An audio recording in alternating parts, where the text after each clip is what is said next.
want to introduce myself. My name's Philip. If you're newer here to Vertical, I'm the pastor here at this church. I'm part of a wonderful team. You maybe got to meet some of our team, whether you're in Hiawassee or here in Morganton. I get to serve with some awesome people. I get to go to church with some awesome people. And I just want to say, I'm so excited that you're here.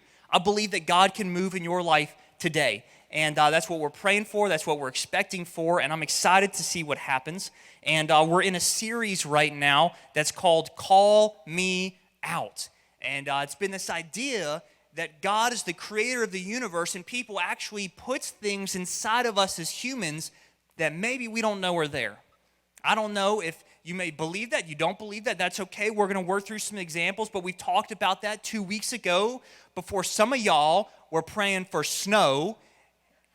And it was enough for us to cancel church, but not enough for us to maybe really enjoy it. I hope you're happy with yourself.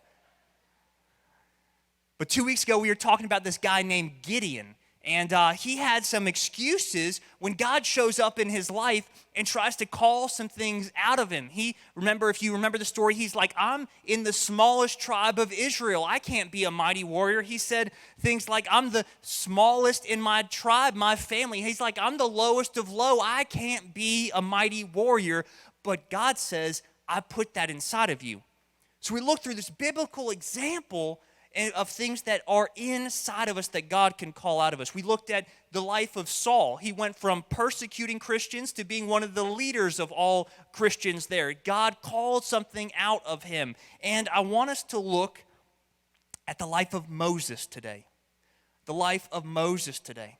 But here's the thing. I want us to talk about the idea of excuses. Hadley Watson's titled the message again, and it's another good one. I think we found something she's just elite at. The title of the sermon today is The Exodus from Excuses. I saw that and I was like, that's just clever. I like that.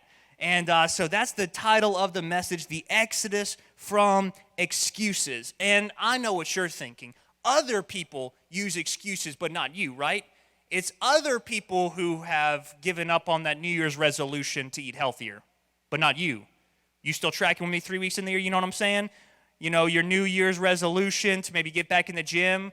I've seen you guys at the gym. There's a couple of y'all still there, but 3 weeks in, we're fading fast, you know what I'm saying?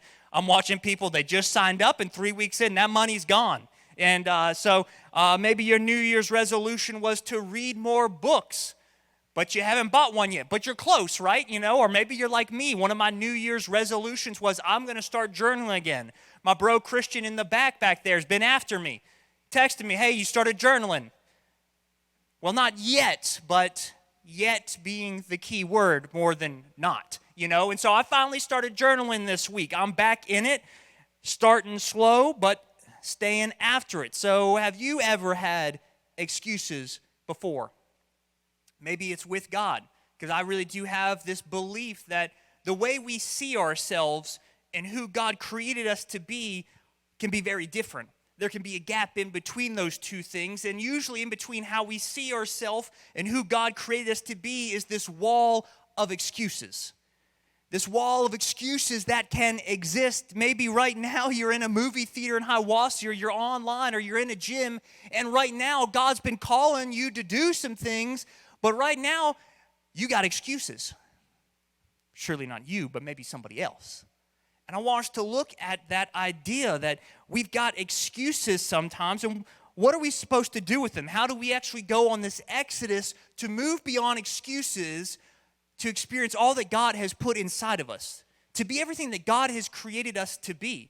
What are these excuses that we could run into? And the thing we keep seeing in these biblical characters of, we start seeing it's not me, it's somebody else, right? I mean, that was what Gideon tried. He tried to tell other people, he tried to tell God it was somebody else. Somebody else is the mighty warrior, but it's not me. But let's look at the life of Moses, because Moses, most people, we've heard of him. We know, we picture it. Man, that dude split the Red Sea. He performed some miracles. He led people in the wilderness, And so he must have not had any excuses.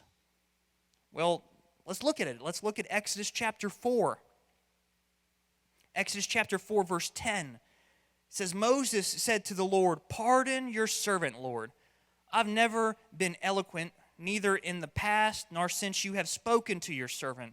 I'm slow of speech and tongue. The Lord said to him, "Who gave human beings their mouths? Who makes them deaf or mute? Who gives them sight or makes them blind? Is it not I, the Lord? Now go, I will help you speak and will teach you what to say." But Moses said, "Pardon your servant, Lord. Please send somebody else." I'm like, one, after listening to Gideon was like, "Pardon me, my Lord." Moses like, "Pardon me." I'm like, man, these Israelites, they're like the politest people ever, you know? They're standing up to the Lord of the universe, and they're like, "Pardon me, my Lord." I don't know why, but it makes me read it in a British accent. I know they weren't British, but that's how I read it. I don't know if that's right or wrong. You can take a note and ask later. I don't know. But that's how I read it. "Pardon me, my Lord. Send somebody else, please." And it's my tea and crumpets time. You know, I'm like, okay, people. That's clearly maybe not exactly how they said it, but it's translated that way. But clearly, Moses is like, how I see myself and what you're calling to me is different. Have you ever experienced that? God starts calling you to something and you start visualizing in your mind what it's supposed to look like, and it's terrifying. You already know what it's supposed to look like. Moses is like, "I know you're calling me to be a leader. Well, I'm going to have to do like a State of the Union address every day.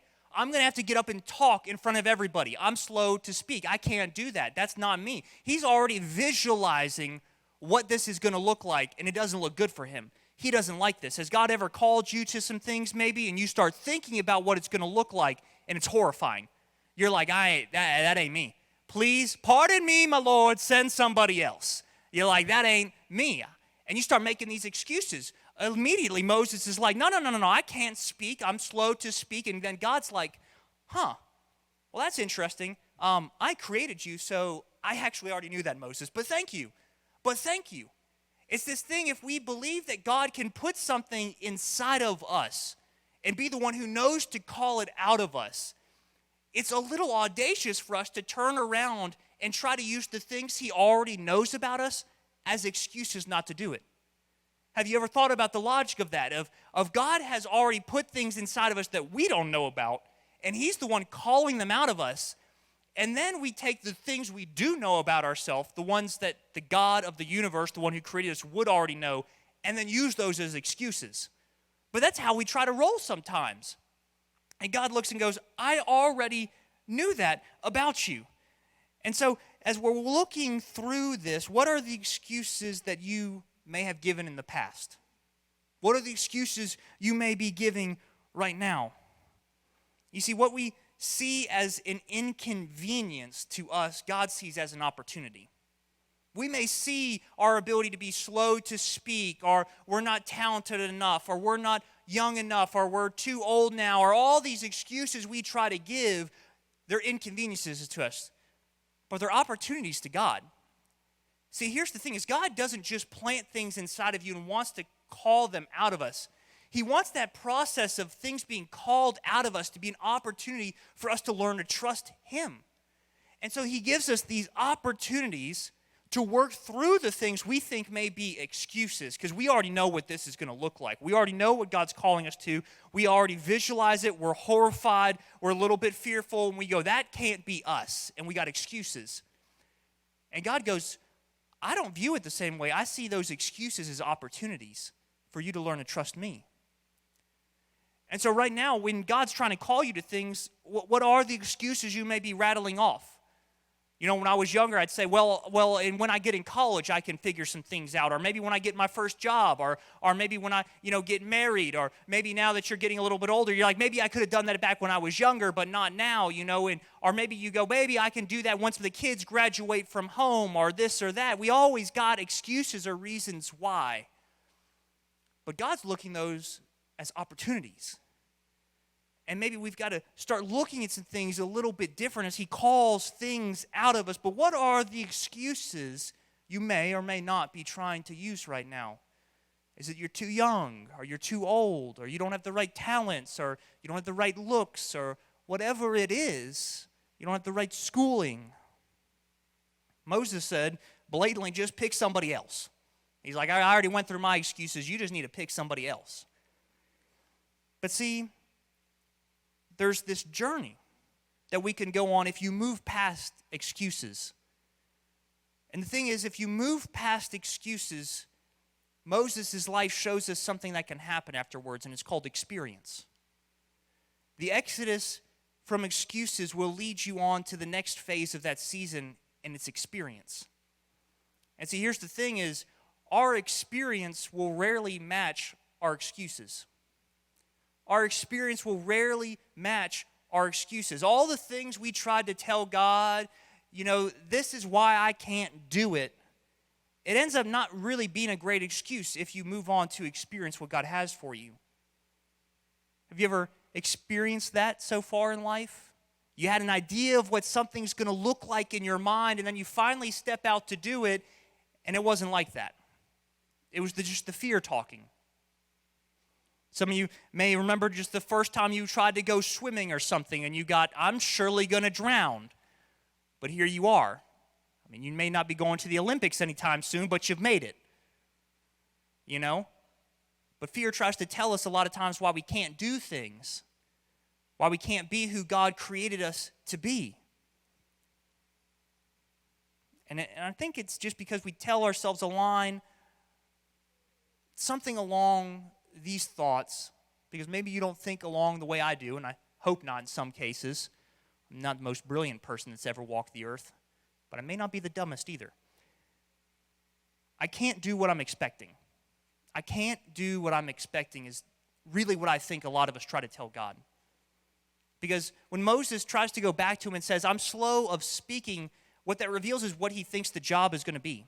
He thinks all he's going to do is have to go speak, right? That's what the excuses he's using reveal what he thinks it's going to look like to be used by God. I'm going to have to speak, and I can't do that. But let's go look at what the experience actually turns out to be for Moses. Moses in Exodus 18. Exodus 18, verse 13. It says, the next day, Moses took his seat to serve as judge for the people, and they stood around him from morning until evening. When his father-in-law saw all that Moses was doing for the people, he said, what is this you're doing for the people? Why do you alone sit as judge while all these people stand around you from morning until evening? When Moses answered him, because the people come to me to seek God's will. Whenever they have a dispute, it is brought to me, and I decide between the parties and inform them of God's decrees and instructions. Does that sound like public speaking all day?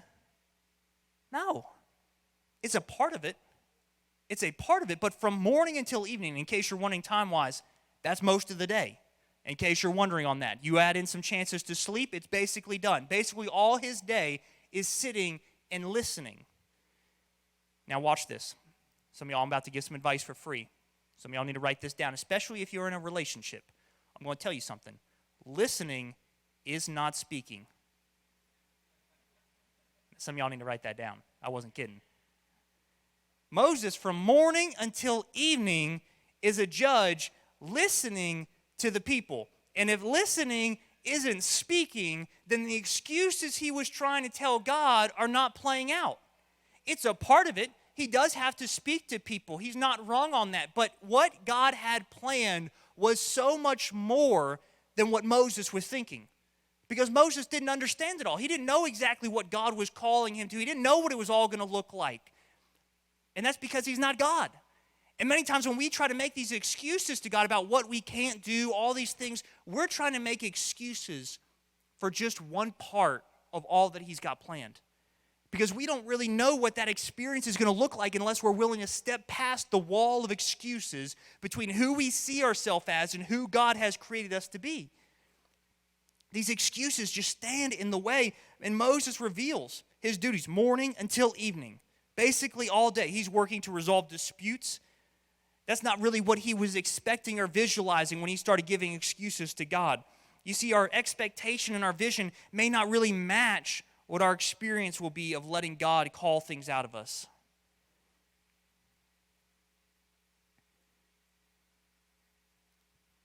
And so where are you at in the process? Is it still excuses? Or maybe are you starting to experience a thing that God is calling out of you? But see, as we started listening to that, does that job sound fun? Some of you are like, I like that. I could sit and listen. Maybe they'll bring me lunch. I'm not sure how the food plan works on that, but I'm not mad about it. I get to sit in a chair. I hope it's a nice chair. I hope it's a comfortable chair, but I like that. But that's not everything that Moses was thinking it was going to be. Maybe your experience has moved past your excuses, and you start to see maybe God's got a plan for this, and it's bigger than I was thinking. And you start going through it, but then you start going through, wait a minute, morning until evening, that's a long time. Does he get union breaks? I'm not sure about that. That seems like a long time.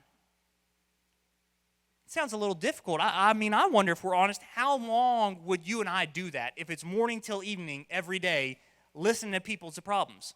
At some point, you would want to get up in public speak and say, oh, y'all got some problems. Let's just get that straight. I got to listen to them from morning until evening. It ain't pleasant. Some of y'all got to get your stuff together. But verse 17, somebody steps in.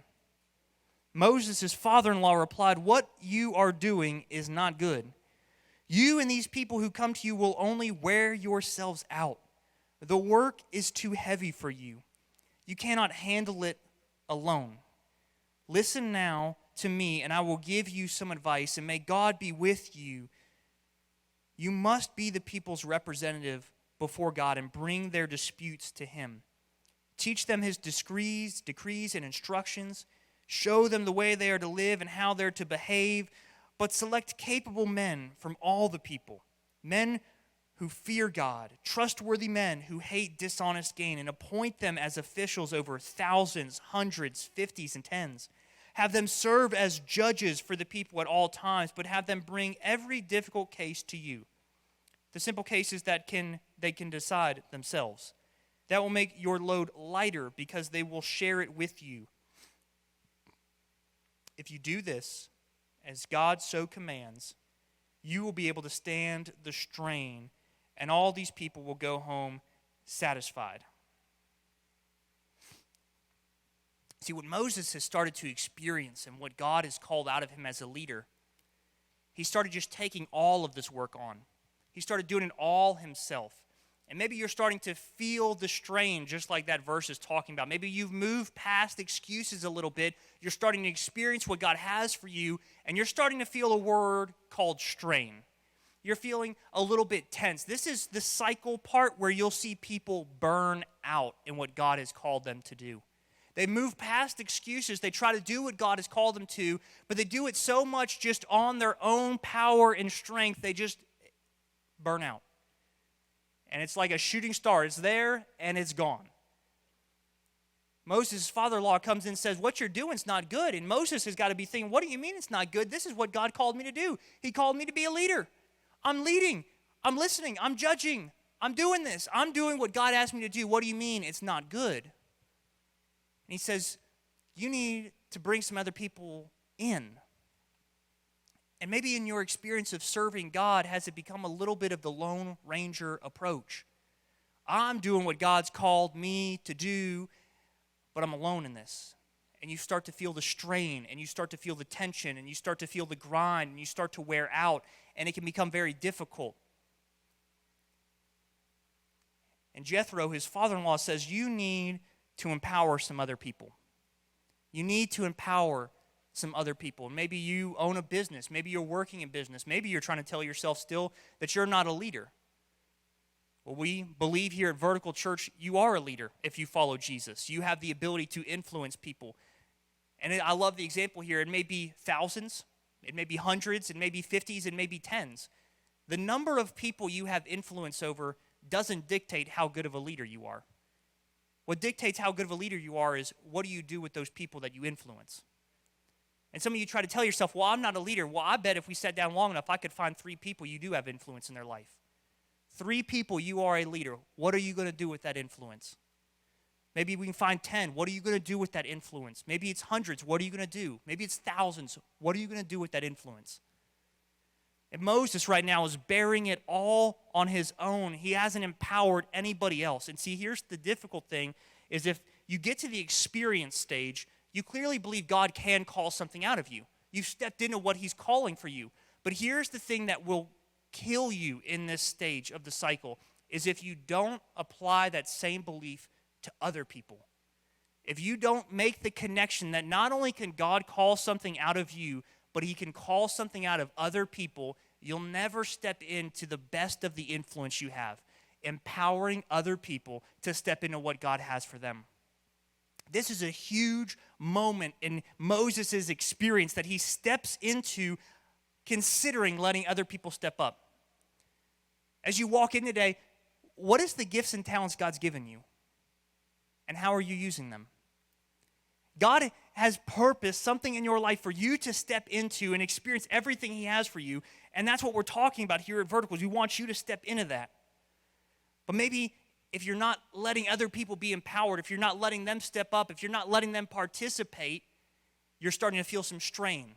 You're starting to feel some tension. You're starting to feel some grind. And experience may have taught you there's no one to empower. I don't believe that at all. At this church, we believe that we're going to work to raise up 1,000 local leaders and 23 global leaders. We believe in empowering people. We want to see everything that God has put inside of you be called out and you step into. Here's the thing is, I really think a lot of people struggle, though. How do I empower someone? How do I help them step into everything that God has for them? One, you need to have a relationship. That's how you have influence, in case you're wondering, is a relationship with people. But then secondly, Craig Rochelle says something interesting. He's a pastor. He's a guy I look up to. He says a lot of times we won't try to hand something off to somebody until we think they can do it just as good as us. Have you ever experienced that? Like, I'm not going to let somebody do something else until I feel like they can do this at least as good as me. And Craig Rochelle says that's hogwash. You can underline the hog and the wash part of that. He says it's no good. He says when you need to empower somebody is when you think they can do it about 80% as good as you. When you think they can do it about 80% as good as you, give it to them. Let them run with it. Do exactly what Moses is about to do here and allow people to go be judges. And it doesn't say that Moses just lets them run rampant. He says give them all the simple cases. Give them the ability to make a decision without coming to you. He says the difficult stuff, let them bring it to you. But the simple stuff, let them be owners over that. Let them make decisions. And so if you're struggling to empower people around your life and helping them step into it, when you see that they've got some potential, call it out. Speak it into them. Give them an opportunity. And Craig Rochelle says if you give somebody the opportunity, even if they're just 80% as good as you, if they take it and they run with it, they'll eventually do it better than you could. And so maybe there's some people around you right now that need to be able to step into what they have, and it's time to pass it to them and give them the opportunity. But I really do think the experience stage is where a lot of us stop in this process. We move past excuses. We experience what God has for us, but then we start to get strained, the tension, the drive of it. It gets difficult. We start to get buried a little bit and starts to burn us out. Because here's the thing, there's actually a third stage to the exodus from excuses. A lot of us would have thought it's just either excuses or experience, but there's a third part of it. And this is the key to truly being healthy and all that God is calling you to do. And Moses shows us, and the third part of it is the exodus from excuses. You can have excuses, you can have experience, and you can evolve. And this is a huge part of being able to get past just the experience stage.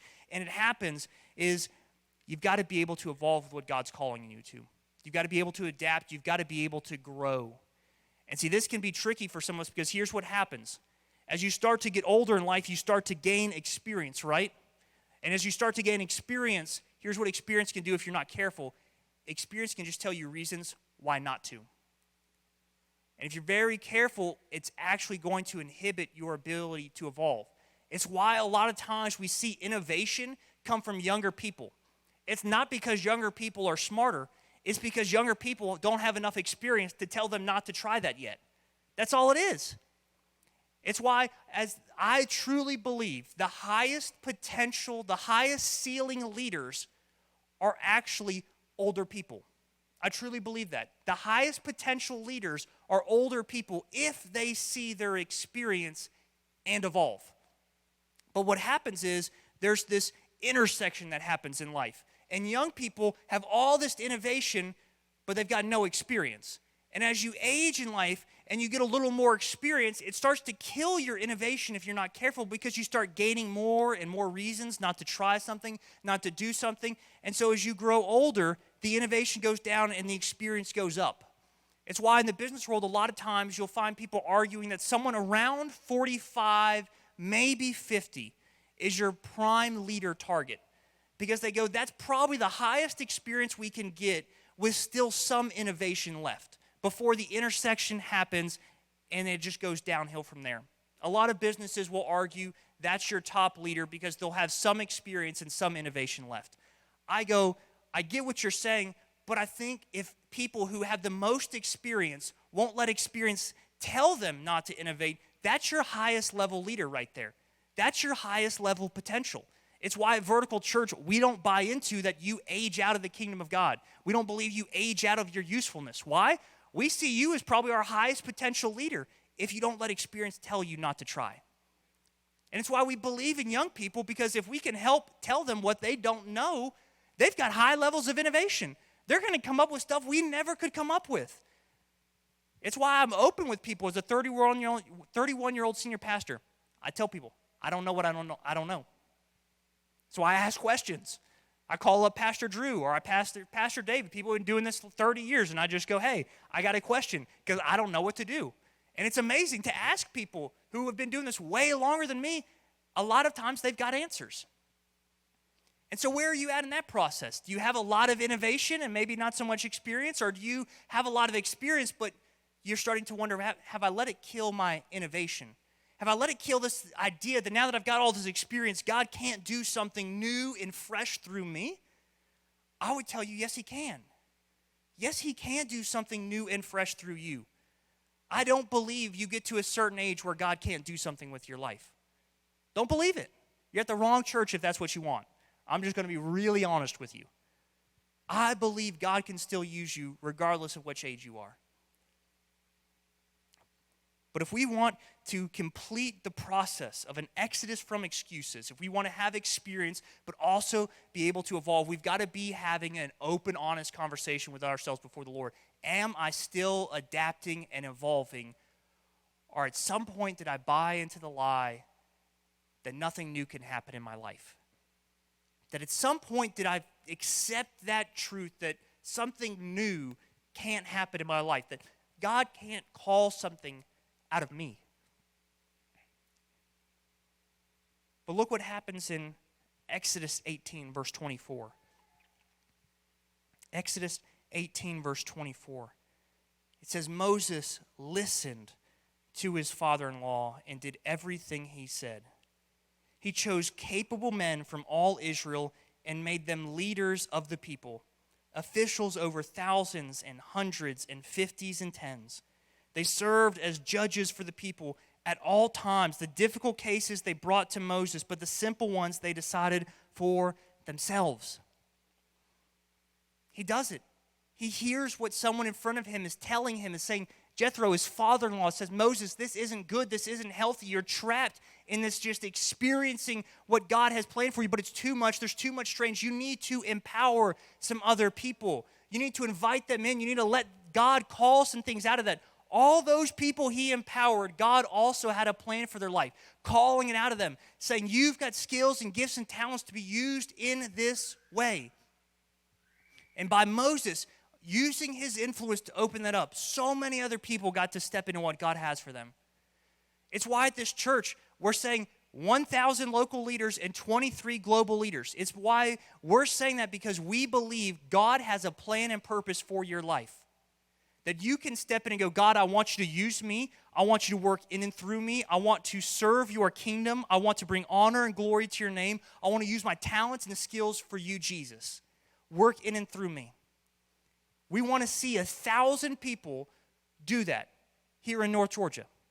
We want to see 23 people be willing to go to the nations and tell them they can be leaders for Jesus. They can follow Jesus. They can give their life to Jesus. It's not necessarily a new idea what we're trying to do here. Exodus 18 already happened.